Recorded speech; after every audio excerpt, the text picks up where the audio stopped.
Hello! మీరు ఇంతకుముందు అడిగారుగా ఈ శాండ్‌విచ్ రెసిపీ షేర్ చేయి ఆష అనేసి. అందుకనేసి ఇంక ఈరోజు చేసుకుంటున్నాము. అందుకే మీతో కూడా షేర్ చేయాలనిపించింది. దానికోసం ఏమంటే నేను క్యాప్సికమ్ తీసుకున్నాను, ఆనియన్ తీసుకున్నాను. సన్నగా అలా చాప్ చేసి పెట్టేసుకొని, దాంట్లో ఏమంటే మయోనీస్ వేసుకొని అట్లా బాగా మిక్స్ చేసేసుకోవాలి. ఇంకా టెడ్డీ ఏమంటే ఎక్స్‌ట్రాగా చీజ్ యాడ్ చేస్తా ఉంది. మామూలుగా పిజ్జా మీద చీజ్ తీసుకుంటాం కదా! సో, అది. ఇంకా దాంట్లోనే సాల్ట్, కొంచెము పెప్పర్ కొంచెం మనకి టేస్ట్ తగ్గట్టుగా తీసుకొని మిక్స్ చేసేసుకోవాలి. ఎక్కువ సాల్ట్ వేసుకోవద్దు. ఏమంటే బ్రౌన్ బ్రెడ్ కూడా కొంచెం సాల్టీగా అనిపిస్తది. ఇంకా మయోనీస్ కూడా కొంచెం సాల్టీగా ఉంటుంది. చీజ్ కూడా సాల్టీగా ఉంటుంది అందుకనేసి. ఇంకా మళ్ళీ ఈ బ్రెడ్ మీద ఒక స్లైస్ చీజ్ పెట్టేసిన తర్వాత ఈ మిక్చర్ అంతా దాంట్లో మీద వేసేసుకోవాలి. ఇంకా ఇది పిల్లల కోసం చాలా బావుంటుంది. మనకు కూడా బావుంటుంది. కానీ ఎక్కువ తింటే బావుండదు మరి లావైపోతాం మనము. ఫ్యాట్ ఎక్కువైపోతుంది.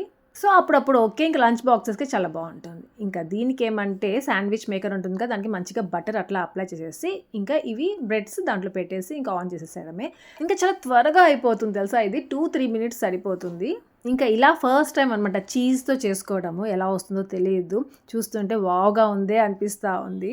ఇంతకు ముందంతా ఏమంటే శ్రీనిధి అనేసి మాకు దగ్గరలోనే ఒక రెస్టారెంట్ ఉంది. అక్కడ శాండ్‌విచ్ చాలా బావుంటుందనేసి ఎప్పుడు ఎళ్ళినా అక్కడ శాండ్‌విచ్ ఆర్డర్ చేసుకొని తినేవాళ్ళు టెడ్డీ హ్యాపీ వాళ్ళు. ఇంకా ఇప్పుడు ఇంట్లోనే ప్రిపేర్ చేసుకొని తింటున్నాము. చాలా యమ్మీగా ఉంది. సేమ్ అదే టేస్ట్ ఇంకా హ్యాపీగా ఉంటుంది మనమే చేసుకొని తినడంలో.